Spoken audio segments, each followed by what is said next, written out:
الشيطان الرجيم بسم الله الرحمن الرحيم قال الله تبارك وتعالى في القرآن المجيد والفرقان الحميد لن ينال الله لحومها ولا دماؤها ولكن يناله التقوى آمنت بالله صدق الله مولانا العظيم إن الله وملائكته يصلون على النبي یا ایہا الذین آمنوا صلوا علیہ وسلموا تسلیما۔ تمام یہ احباب مل کے پڑھ لیں۔ بلغ العلا بکمالہ کشف الدجا بجمالہ حسنت جمیع خصالہ۔ بلغ العلا بکمالہ کشف الدجا بجمالہ حسنت جمیع خصالہ۔ صلوا علیہ وآلہ وبارک وسلم وصلی علیہ۔ اللہ رب العزت جل مجدہ الکریم کا بے پناہ کرم اور اس کا احسان ہے کہ اس نے ہم سب کو اس بابرکت دن میں سانس لینے کی توفیق عطا فرمائی۔ اللہ تعالی ہم سبھی کا آنا جانا مل بیٹھنا اپنی بلند اور پاک بارگاہ میں قبول و منظور فرمائے، اور ان نشستوں کو قیامت کے دن ہم سب کے لیے ذریعہ نجات بنائے۔ جتنے فرزندان اسلام اللہ رب العزت کی رضا کے لیے قربانیاں پیش کر رہے ہیں، اللہ تعالیٰ ان کی قربانیوں کو اپنی بارگاہ میں قبول و منظور فرمائے، اور جو سکت نہیں رکھتے اللہ تعالیٰ آنے والے سال ان کے لیے بہترین اسباب مہیا فرمائے۔ اللہ تعالیٰ ہم سب کی عبادتوں کو اپنی بارگاہ میں شرف قبولیت عطا فرمائے۔ قرآن مجید کی ایک آیت مقدسہ تلاوت کی ہے۔ اللہ رب العزت نے اس آیت کے اندر دو ٹوک ایک موقف بیان کیا ہے۔ دو لفظوں میں جو بات ہم کہتے ہیں نا کہ دو لفظوں میں بات کی ہے، بڑی سادہ سی ایک بات اللہ رب العزت نے اس آیت مقدسہ کے اندر بیان کی ہے۔ اللہ رب العزت نے ارشاد فرمایا کہ اللہ رب العزت کو تمہارا ذبح کیا ہوا جو جانور ہوتا ہے، نہ اس کا گوشت پہنچتا ہے نہ اس کا خون پہنچتا ہے۔ اللہ رب العزت کو صرف اور صرف تمہاری نیت پہنچتی ہے کہ تم کس نیت کے ساتھ جانور ذبح کر رہے ہو۔ گوشت انسان نے کھانا ہے، خون زمین پہ بہہ جانا ہے۔ اللہ رب العزت کی بارگاہ میں صرف اور صرف تمہاری نیت اور ارادہ پہنچتا ہے۔ بعض اوقات جس معاشرے میں ہم جی رہے ہیں، گلی میں اکثر لوگ جب جانور لے آتے ہیں تو کچھ بچے ہوتے ہیں جو اس بات پر بضد ہوتے ہیں، جو اپنے والدین کو اس بات پر مجبور کرتے ہیں کہ آپ بھی جانور لے کے آئیں۔ سب کے گھروں میں جانور آ گیا، ہمارے گھر میں نہیں آیا، تو والد جو ہوتا ہے وہ بچوں کو دیکھ کے جانور خرید لیتا ہے، اور بعد میں کہتا کیا ہے، یار اس سال ارادہ تو نہیں تھا، طاقت تو نہیں تھی، لیکن بچے رو رہے تھے، بچے ضد کر رہے تھے تو میں نے خرید لیا۔ یعنی آپ نے اللہ کو راضی کرنے کے لیے نہیں خریدا، بچے کو راضی کرنے کے لیے خرید لیا۔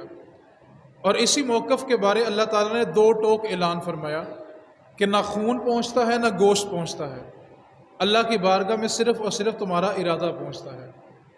اب ہم کس ارادے کے ساتھ جانور کے گلے پہ چھری پہن رہے ہیں، یہ ارادہ اللہ کی بارگاہ میں دیکھا جائے گا۔ اب تو نفسا نفسی کا اتنا عالم ہو گیا ہے، ہم اتنے عجیب دور سے گزر رہے ہیں، جس کے ہاں قصاب جلدی قربانی ذبح کر دے، وہ سارا دن پھولے نہیں سماتا، لو جی نماز پڑھ کے گئے سن جاندے کسائی آ گیا تو ٹائم سر ویلے ہو گئے۔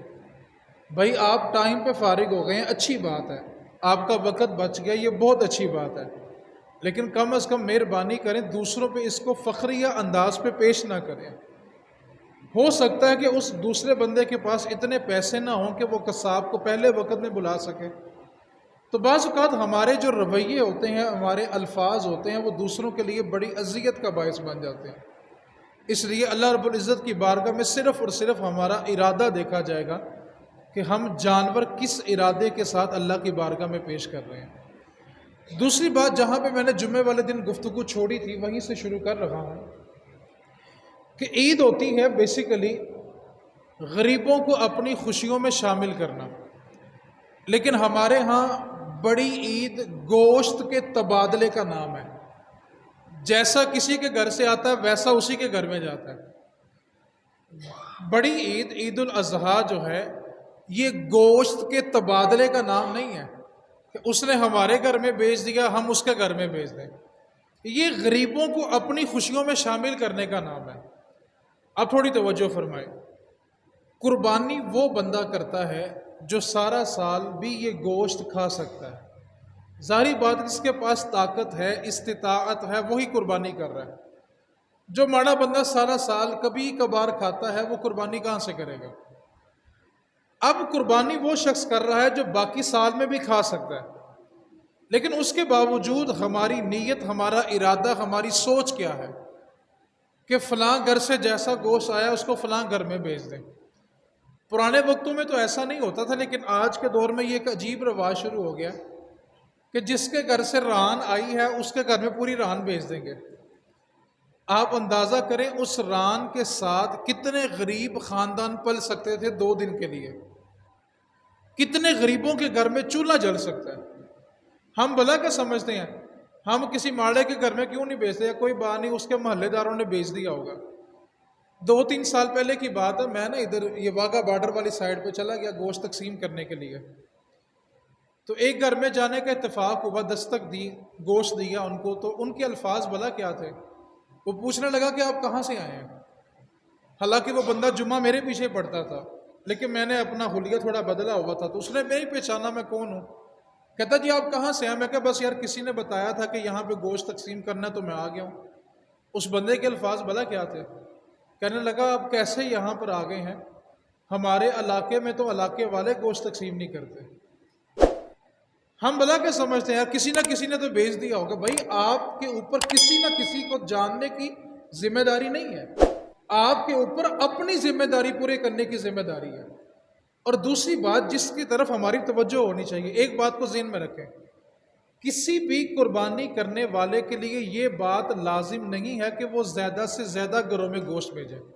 یہ کسی پہ لازم نہیں ہے. میں گزارش کرنا چاہتا ہوں آپ 100 گھروں میں بیچتے ہیں، آپ 50 گھروں میں بھیجیں، لیکن ان گھروں میں اتنا ضرور بھیجیں کہ اس کے بچے 2 وقت کی روٹی کھا سکیں. ہم شاپر زیادہ بنانے کی کوشش میں کیا کرتے ہیں کہ 2 بوٹیاں ڈال کے بیچ دیتے ہیں اور سمجھتے ہیں کہ جی ہم نے سب گھروں میں گوشت بھیج دیا. میرے بھائی آپ تھوڑی توجہ فرمائیں.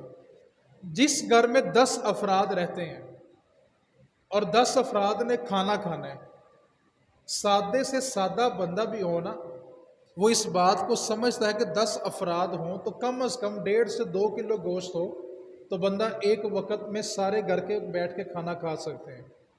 یہ سادے سے سادہ بندہ بھی لینا اس کو بھی اس بات کا علم ہے کہ 10 افراد نے روٹی کھانی ہو تو 1.5-2 کلو گوشت ہو تو وہ سکون سے کھانا کھا سکتے ہیں.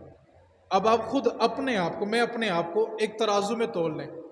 جس گھر میں 10 افراد رہتے ہیں ہم اس میں جب 4 بوٹیاں بیچتے ہیں، آپ فیصلہ کریں وہ باپ کھاتا ہوگا، ماں کھاتی ہوگی کہ بچے کھاتے ہوں گے.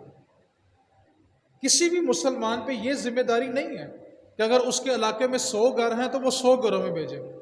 اس کی طاقت کم کی ہے تو مہربانی کریں آپ 100 نہیں 20 گھروں میں بھیج دیں، لیکن کم از کم اتنا ضرور بھیجیں کہ اس کے بچے 2 وقت کی روٹی کھا سکیں. آپ صرف نام رکھنے کے لیے چھوٹے چھوٹے شاپر بنا کے اذیت نہ دیں. میں آپ کو بڑی حقیقت کے ساتھ یہ بات بتا رہا ہوں، لوگ اس سے اذیت میں ہوتے ہیں کہ یار ہم اس کا کیا کریں، کس کو دیں. ایک تو مقدار تھوڑی ہوتی ہے اور اس میں آدھی مقدار چربی کی اور ہڈیوں کی ہوتی ہے. اب آپ خود فیصلہ کریں. ہم جب کسی کے پاس دکان پہ گوشت لینے جاتے ہیں تو کیا کہتے ہیں؟ یار چربی اتار کے صاف کر کے دینا، زیادہ ہڈیاں نہ ڈالنا، تاکہ گھر والوں کو صاف کرنے میں مشکل نہ ہو اور کھانے میں مزہ آئے. ہم اپنی ذات کے لیے پسند کرتے ہیں کہ چربی بھی نہ ہو اور ہڈی بھی نہ ہو. میں یہ نہیں کہہ رہا کہ شاپر میں ہڈی نہ ڈالیں، چربی نہ ڈالیں، آپ ضرور ڈالیں، لیکن اس کے ساتھ کم از کم اتنا گوشت ضرور ڈالیں کہ اس کے بچے 2 وقت کی روٹی کھا سکیں. ہمارے گھر میں شاپر ہے تو ہم تبصرہ کرتے ہیں دیکھو یار 2 بوٹیاں باقی ہڈیاں ہی ہڈیاں. تو یار جب یہ ظلم ہم کسی کے ساتھ کرتے ہوں گے تو کیا وہ ہمارے بارے یہ تبصرہ نہیں کرتے ہوں گے؟ اس لیے پہلی بات اپنے ذہن میں یہ بٹھائیں کہ ہمارے لیے لازم نہیں ہے کہ ہم زیادہ سے زیادہ گھروں میں گوشت دیں. ہمارے لیے لازم کیا ہے کہ جتنے گھروں میں دیں اچھا دیں، جتنے گھروں میں دیں کم از کم ان کے لیے 2 وقت کی روٹی ضرور دیں، تاکہ جس کو دیں اس کے گھر میں 2 وقت کا کھانا پورا ہو سکے۔ دوسری بات، اس بات کو ذہن نشین کر لیں، میں واللہ باللہ تاللہ ممبر رسول پہ کہہ رہا ہوں، بہت سارے گھرانے ایسے ہوتے ہیں کہ وہ عید کے دن بھی انتظار کرتے ہیں کہ ہمارے گھروں میں گوشت آئے تو ہم پکا کر کھانا کھائیں۔ بہت سارے گھرانے ایسے ہوتے ہیں، آپ یقین کریں کہ آپ کے ان آبادیوں میں ایسے گھر بڑے ہوتے ہیں، جب ان کو گوشت ملتا ہے تو ان کے الفاظ بھلا کیا ہوتے ہیں کہ آپ پہلے شخص ہیں جنہوں نے ہمارے گھر میں گوشت بھیجا ہے اور اب ہم کھانا پکانے لگے ہیں۔ بہت سارے سفید پوش ہوتے ہیں جو ہمارے علاقوں میں رہتے ہیں، ہمارے قرب و جوار میں رہتے ہیں، اور ہم ان کو نظر انداز کرتے ہیں۔ ایک بات کو یاد رکھیں، مشکل حالات کسی پہ بھی آ سکتے ہیں، یہ تو اللہ تعالیٰ کی عطا ہے۔ ایک بات کو ذہن نشین رکھیں، اگر اللہ تعالیٰ سب کو مالدار بناتا تو اللہ کا شکر کون ادا کرتا؟ ہم شکر کب ادا کرتے ہیں؟ جب اپنے سے نیچے والے کو دیکھتے ہیں کہ یار اللہ کا شکر ہے کہ کم از کم ہمارے سر کے اوپر اپنی چھت تو ہے نا۔ شیخ سعدی رحمۃ اللہ علیہ نا ایک دن اپنے گھر سے نکلے تو رستے میں نا ان کا جوتا ٹوٹ گیا، اور وہ فوراً اللہ کی بارگاہ میں دل میں ایک شکوہ اٹھا کہ اللہ میرا جوتا ٹوٹ گیا ہے، رستے میں کنکر ہوں گے، پتھر ہوں گے، پاؤں زخمی ہو جائے گا، اور میرا جوتا ٹوٹ گیا ہے اور جوتا سلائی کرنے والا بندہ بھی کوئی نہیں مل رہا۔ ابھی دل میں یہ شکوہ چل رہا تھا کہ میرے پاس جوتا نہیں ہے، اور تھوڑا آگے جا کے دیکھا تو زمین پہ ایک ایسا بندہ بیٹھا ہوا تھا جس کی ٹانگیں ہی نہیں تھی۔ فوراً مسجد میں گیا اور جا کے سجدے میں گر گیا اور کہا اللہ تیرا شکر ہے، اگر تو نے مجھے پہننے کے لیے جوتا نہیں دیا، کم از کم چلنے کے لیے ٹانگیں تو دی ہوئی ہیں نا۔ آپ اپنے سے نچلے طبقے کو دیکھیں، بعض اوقات ایسا ہوتا ہے کہ والد کی اتنی سخت نہیں ہوتی کہ وہ بچوں کو قربانی لا کے دے سکے، لیکن آپ ان کی طرف بھی دیکھیں نا جن کے لیے سونے کے لیے بستر نہیں ہوتا اور سر پہ چھت نہیں ہوتی، وہ فٹ پاتھ پہ سو رہے ہوتے ہیں، وہ انتظار میں ہوتے ہیں کہ ہمیں کوئی آ کر کھانا دیے تو ہم کھا لیں، یا کسی ہوٹل پہ جا کے مانگ کر کھانا پڑتا ہے۔ تو اگر اللہ نے آپ کو سونے کے لیے بستر اور چھت دے دی ہے نا تو اس کا شکر ادا کریں کہ اللہ تیرا بڑا ہی شکر ہے کہ کم از کم ہمارے پاس اپنی چھت تو موجود ہے نا۔ اگر اللہ سب کو برابر بناتا تو اس کا شکر کون ادا کرتا؟ شکر ہم تب ادا کرتے ہیں جب نیچے والے کو دیکھتے ہیں۔ تو قربانی کے باب میں دوسری بات جو ہمارے لیے سمجھنا بڑی ضروری ہے، پہلی بات تو یہ تھی کہ ہم غریبوں کا خیال کریں۔ دوسری بات یہ جو ہم خاندانوں میں گوشت کا تبادلہ کرتے ہیں نا، اس کے بارے میں تھوڑی مہربانی فرمائیں، آپ تھوڑی توجہ فرمائیں۔ ہم اگر ایک ران کاٹ کے پوری کسی عزیز کو دے دیں گے، آپ فیصلہ کریں کہ ہم کس کو راضی کر رہے ہیں۔ اللہ رب العزت نے واضح طور پہ فرمایا ہے کہ تمہاری صرف اور صرف نیت اور ارادہ اللہ کی بارگاہ میں جائے گا۔ میں ایک مختصر سی بات کرنا چاہتا ہوں، تھوڑی سمجھنے کی والی بات ہے، آپ تھوڑی توجہ فرمائیں۔ ہمارے ہاں ہوتا کیا ہے کہ جہاں بیٹی یا بیٹوں کے رشتے کیے ہوتے ہیں اور ابھی شادی نہ ہوئی ہو تو ہماری کوشش ہوتی ہے کہ جانور کا سب سے اچھا جو حصہ ہے نا اس کا گوشت بنا کے ہم ان کے سسرال میں بھیجیں۔ او میرے بھائی، اگر سسرال والوں نے قربانی کی ہے، آپ تھوڑا بھی بیچ دیں گے تو گزارا ہو جائے گا، لیکن آپ اس غریب کو کیوں بھول جاتے ہیں جو سارا سال انتظار میں ہوتا ہے کہ چلو 2-4 بوٹیاں کٹھی ہوں گی، ہم 2 دن اچھا کھانا کھا لیں گے۔ تو مہربانی فرمائیں آپ رانوں کا تبادلہ نہ کریں۔ میں بس ایک جملے میں بات سمیٹ رہا ہوں، عید الاضحیٰ گوشت کے تبادلے کا نام نہیں ہے، عید الاضحیٰ غریب کو سینے لگانے کا نام ہے۔ اگر آپ یہ کام کر سکتے ہیں تو پھر آپ کی عید بڑی اچھی ہو جائے گی۔ تیسری بات، اور میں گفتگو کو سمیٹنے کی طرف آ رہا ہوں، قربانی کا فلسفہ، قربانی کا مقصد کیا ہے؟ ایک جملے میں سمجھ جائیں کہ قربانی کیا ہے۔ ایک جملہ بولوں گا، باپ نے کہا اور بیٹے نے مان لیا، یہ قربانی ہے۔ باپ نے کہا اور بیٹے نے، یہ قربانی ہے۔ وہ بھائی دمبا تو فدیہ بنا تھا اسماعیل علیہ السلام کا، قربانی کیا تھی؟ اپنے آپ کو قربان کرنا۔ باپ نے کہا کہ قربان کرنا، بیٹے نے کہا ٹھیک ہے۔ آپ قرآن پاک کے الفاظ پہ توجہ کریں، آپ کا دماغ کی جو آئے کہ رگ ہے نا روشن ہو جائے گی کہ اتنا بڑا فلسفہ قربانی کے اندر موجود ہے۔ جب اسماعیل علیہ السلام کو ابراہیم علیہ السلام لے کے جا رہے تھے نا تو شیطان نے اسماعیل علیہ السلام سے کہا کہ تیرا باپ تجھے ذبح کرنے کے لیے لے کے جا رہا ہے۔ تو اسماعیل علیہ السلام کے الفاظ بلا کیا تھے؟ جس باپ کی آنکھوں میں شہد سے زیادہ مٹھاس ہو، جس باپ کی آنکھوں میں شہد سے زیادہ مٹھاس ہو بیٹے کو دیکھنے کے لیے، وہ کیسے بیٹے کو قربان کرے گا؟ شیطان کا اگلا وار سنیے گا اور اسماعیل کا جواب سنیے گا۔ شیطان کہنے لگا کہ وہ تجھے اللہ کے حکم سے قربان کر رہے ہیں، وہ تجھے اللہ کے حکم سے قربان کر رہے ہیں۔ تو اسماعیل علیہ السلام کہنے لگے سن، کاش اسماعیل کے ایک ایک بال کے اندر جان ہوتی اور وہ ایک ایک جان اپنے رب کے حکم پہ قربان کر دیتا۔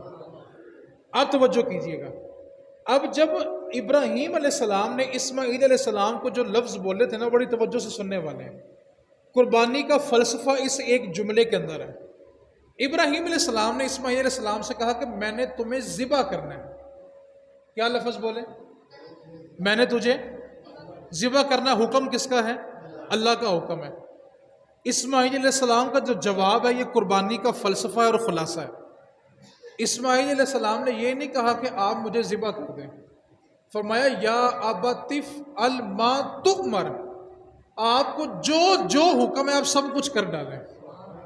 صرف ذبح کرنے کا جواب نہیں دیا، جو جو ما تؤمر، جو آپ کو حکم ملا ہے آپ وہ کر گزریں۔ ستجدنی انشاءاللہ من الصابرین، انشاءاللہ آپ مجھے صبر کرنے والوں میں سے پائیں گے۔ باپ نے کہا تھا کہ ذبح کرنا ہے، تو بیٹے نے کیا کہا کہ جو جو حکم ملا ہے وہ کر ڈالیں۔ قربانی کا فلسفہ بس اتنا ہے کہ باپ نے کہا اور بیٹے نے مان لیا۔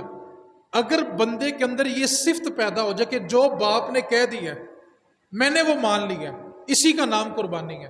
اور بھائی چھری پھیرنا فدیہ ہے، یہ تو اسماعیل السلام کی جگہ فدیہ بن کے دمبا آ گیا۔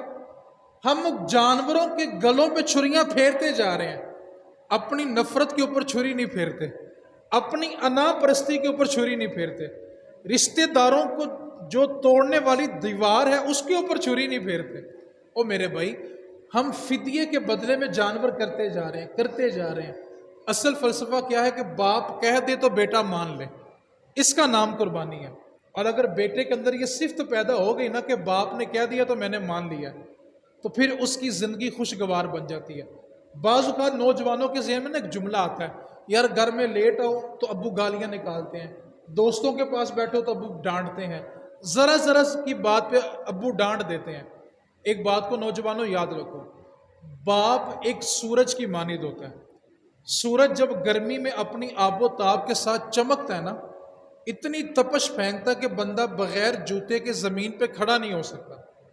باپ ایک سورج کی مانند ہوتا ہے جس کی تپش بڑی ہوتی ہے، لیکن نوجوانوں اس بات کو یاد رکھو، جب باپ کا سورج غروب ہوتا ہے نا تو پھر زندگی میں اندھیرے بڑے چھا جاتے ہیں، پھر کوئی مخلص مشورہ دینے والا نظر نہیں آتا۔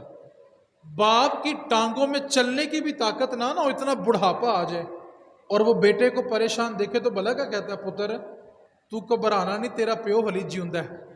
یہ صرف اور صرف باپ ہوتا ہے۔ باپ بڑھاپے میں بھی ہو تو اس کا سایہ بڑا کمال کا ہوتا ہے۔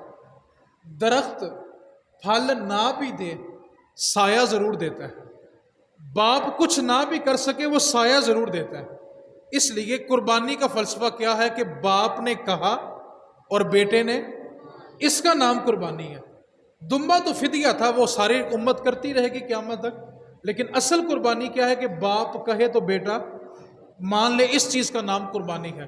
آخر میں 2-3 مسئلوں کی طرف میں وضاحت کرنا چاہتا ہوں، اس کے بعد نماز ادا کرتے ہیں۔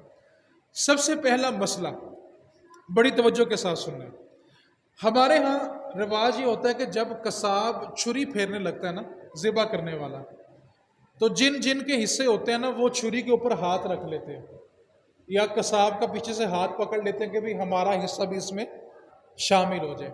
2 لفظوں میں سارے مسئلوں کی بات کروں گا۔ جتنے افراد نے چھری چلاتے وقت چھری پہ ہاتھ رکھا ہوا ہے ان سب کے لیے تکبیر پڑھنا واجب ہے۔ ایک بھی نہیں پڑھے گا تو جانور حرام ہو جائے گا۔ کیوں کہ ذبح کرتے وقت اللہ کا نام لینا شرط ہے۔ حلال جانور بھی، کیا لفظ بولا میں نے؟ پھر بولیں، حلال جانور بھی تب کھانے کے لیے حلال ہوتے ہیں جب وہ اللہ کے نام پہ ذبح ہوں۔ بکری ہے، کھانا حلال ہے، لیکن وہ کھڑے کھڑے گر کے مر گئے تو کوئی کھاتا ہے؟ کیوں؟ وہ اللہ کے نام پہ ذبح نہیں ہوئی۔ حلال جانور بھی کھانے کے لیے حلال کب ہوتے ہیں؟ جب وہ اللہ کے نام پہ، آپ مرغی لے لیں، بکری لے لیں، چھترا لے لیں، دمبا لے لیں، گائیں لے لیں، اونٹ، کوئی بھی جانور ہے، اگر وہ کھڑے کھڑے گر کے مر گیا تو وہ کھانا حلال کیوں؟ بولا وہ اللہ کے نام پہ ذبح۔ تو پہلا مسئلہ یہ ہے کہ جو بھی بندہ قصاب کے ساتھ مل کے قربانی میں شریک ہے اور وہ تکبیر پھیرنے میں شریک ہے، تو سب کے لیے تکبیر پڑھنا کیا ہے؟ واجب ہے۔ بہتر طریقہ یہ ہوتا ہے کہ جتنے لوگوں کی قربانی ہے وہ قصاب کے سپرد کر دیں کہ تم ہماری طرف سے ذبح کر دو، ہم تمہیں اجازت دیتے ہیں، اور قصاب بسم اللہ پڑھ کے اس کو ذبح کر دے تو سب کی طرف سے قربانی ادا ہو جائے گی۔ یہ اکثر ہوتا ہے کہ جی چھری کو ہاتھ لگا دیں، وہ اکثر گھر کے حاجی صاحب چھری کمروں میں لے آتے ہیں اور بیویوں کا حصہ ہوتا ہے کہ چھری نو ہاتھ لا دو، وہ چھری کو ہاتھ نہ بھی لگائیں تو قربانی پھر بھی ہو جائے گی۔ ٹھیک ہے، قربانی صرف اور صرف نیت کا نام ہے، آپ نیت کر لیں کہ کس کس کے نام کا ذبح ہو رہا ہے، بس چھری کو ہاتھ لگانا یا ذبح کرتے وقت چھری پکڑنا شرط ہے؟ بولیں نا صحیح۔ پہلا مسئلہ کیا ہے کہ ذبح کرتے وقت جتنے لوگ چھری کو پکڑیں گے سب کے لیے تکبیر کہنا کیا ہے؟ ایک بندہ بھی نہیں کہے گا تو قربانی درست نہیں ہوگی۔ دوسری بات جس کی طرف توجہ کرنا ضروری ہے، اکثر ایسا ہوتا ہے کہ جب عید قربان کا سیزن آتا ہے تو اکثر اپنے اپنے کام چھوڑ کے نا اکثر لوگ وہ قربانی کرنے والے گروہ بنا لیتے ہیں، ٹولے بنا لیتے ہیں، ٹھیک ہے، ٹیمیں بنا لیتے ہیں اور قربانیاں کرتے ہیں، کسائی بن جاتے ہیں۔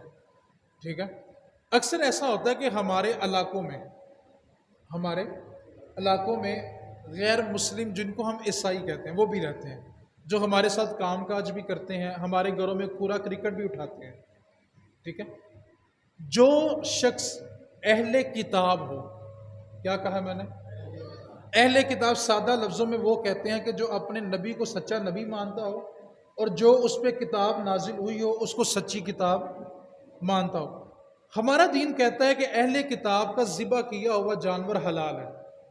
کس کا؟ پھر بولیں۔ اور اہل کتاب کون ہوتا ہے؟ جو اپنے نبی کو بھی سچا مانے، اس کے دین کو سچا مانے اور اس پہ نازل ہونے والی کتاب کو بھی سچا مانے۔ اہل کتاب کا ذبح کیا ہوا جانور ہمارے لیے حلال ہے، یہ قرآن کہتا ہے۔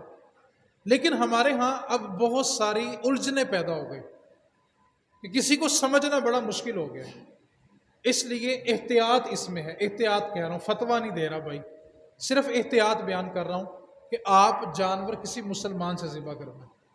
ٹھیک ہے، کیوں کہ اگر غیر مسلم ہو جائے، اہل کتاب نہیں غیر مسلم ہو، تو اس کا ذبح کیا ہوا جانور مردار ہوتا ہے، قربانی تو ویسے نہیں ہوگی، گوشت کھانا بھی حرام ہوگا۔ اس لیے احتیاط کہہ رہا ہوں، احتیاط۔ ٹھیک ہے، اگر کوئی عیسائی ہے اور اس کے بارے میں یقین ہے کہ وہ عیسیٰ علیہ السلام کو سچا نبی مانتا ہے، شرک نہیں کرتا، عیسیٰ علیہ السلام کے دین کو سچا مانتا ہے، ان کی کتاب کو سچا مانتا ہے، تو اس کا ذبح کیا ہوا جانور حلال ہے۔ لیکن احتیاط کس میں ہے کہ ذبح کس سے کروائیں؟ پھر بولیں، مسلمان سے۔ تیسرا مسئلہ، ہمارے ارد گرد جو غیر مسلم رہتے ہیں ان کو قربانی کا گوشت دینا جائز ہے۔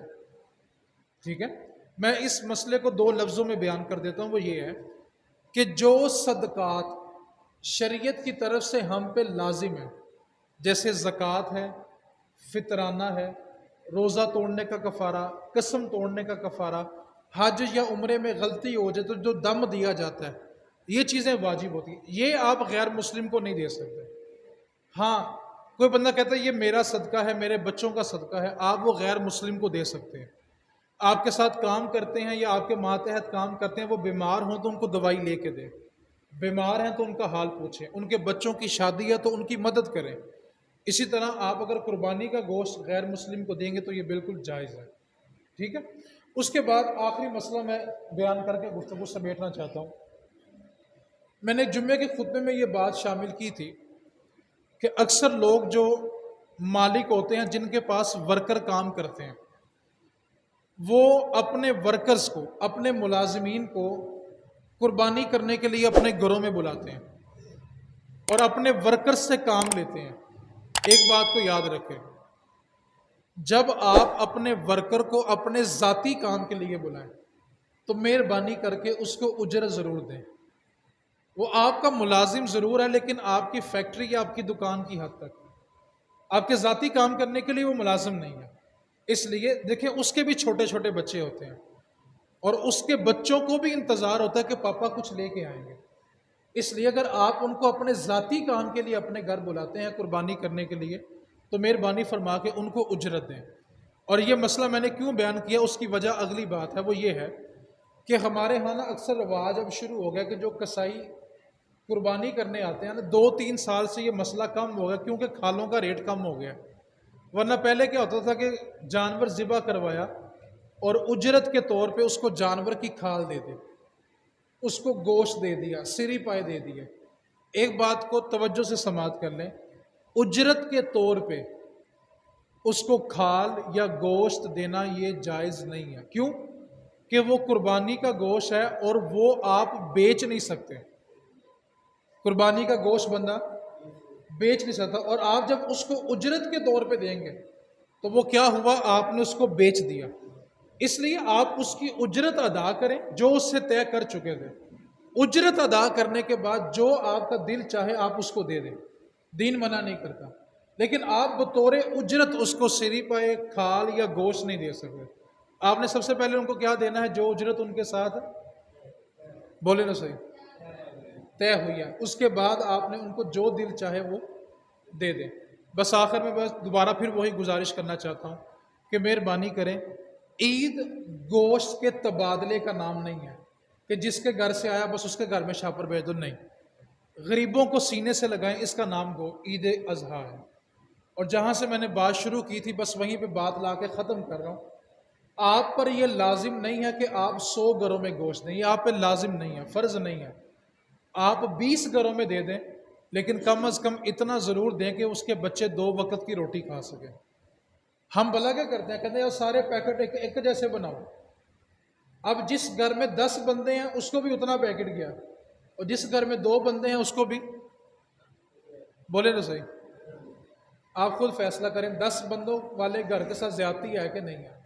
اس لیے بس آپ سے جو میں نے گزارش کرنی تھی وہ یہ تھی کہ عید گوشت کے تبادلے کا نام، غریبوں کو سینے سے لگانے کا نام، قسم خدا کی یتیم بچوں کو اور غریب بچوں کو ماں عید کے دن گھر سے باہر نہیں نکالتے، کہ باہر جائیں گے تو ان کے دل پہ چھریاں چلیں گی، وہ جانور پہ نہیں چل رہی ہوتی، وہ یتیم کے سینے پہ چل رہی ہوتی ہے۔ کاش آج ہمارا باپ ہوتا تو ہمارے گھر میں بھی قربانی ہوتی۔ قسم بخدا ماں اپنے بچوں کو روکتی ہے کہ تم نے باہر نہیں جانا۔ آپ ان غریبوں کا درد محسوس کر کے تو دیکھیں یار۔ میں نے جمعے کے خطبے میں بھی کہا تھا، بھائی حاجی صاحب، میاں صاحب، آپ بڑے ہیں، اللہ نے آپ کو عزت دی ہے، دولت دی ہے، آپ بزرگ ہیں، خدا کے واسطے آپ کی دہلیز پہ کوئی گوشت مانگنے اس کو گالی مت دو یار، اس کو ڈانٹ مت دو یار۔ قسم خدا جب تک باپ کا سایہ ہوتا ہے نا، باپ کے ساتھ بچے زکاتیں تقسیم کرتے ہیں، اور بہت سارے گھرانے ایسے ہوتے ہیں جب باپ کا سایہ اٹھ جاتا ہے نا، وہی بچے زکات لینے والی لائن میں لگے ہوتے ہیں یار۔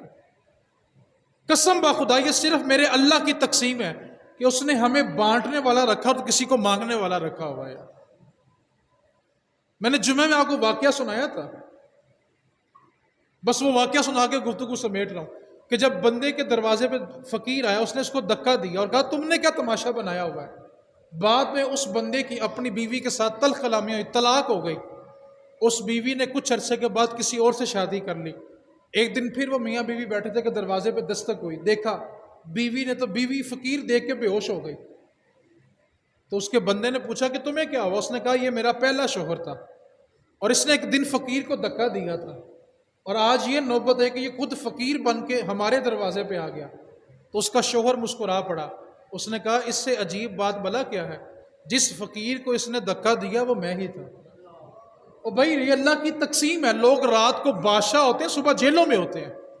اس لیے آپ سے میں بڑے ادب کے ساتھ ریکویسٹ کر رہا ہوں، گزارش کر رہا ہوں یار، مہربانی کریں، اگر گوشت نہیں بنا اس کو صرف پیار سے بولنے کہ تھوڑا انتظار کر لو یار، اس کو گالیاں مت دیں، اس کو ڈانٹ مت دیں یار، مہربانی کریں یار، آپ کی بڑی مہربانی ہوگی، اللہ آپ کو اس کا بہترین صلہ عطا کرے گا۔ میں صرف ایک جملہ کہنے لگا ہوں، زندہ دل بندے کے لیے جملہ جھنجھوڑ دینے والا ہے۔ میں اپنی ذات کی طرف اشارہ کروں تاکہ کسی کو برا نہ لگے جائے، میں اپنی ذات کی طرف اشارہ کر رہا ہوں۔ اگر کسی کی بیٹی یا بہن یا بیوی یا والدہ راشن لینے والوں کی لائن میں لگی ہو، گوشت لینے والوں کی لائن میں لگی ہو، زکوٰۃ لینے والوں کی لائن میں لگی ہو، بتائیں دل پہ چھریاں چلتی ہیں کہ نہیں چلتی؟ اور جو ہمارے دروازے پہ آ کے بیٹھی کسی کی بیٹی نہیں ہے۔ اصل قربانی کیا ہے کہ اپنے آپ کو قربان کر دیں، چھری جانور پہ بعد میں پھیریں، پہلے اپنی انا پہ، اس پہ چھری پھیریں پہلے۔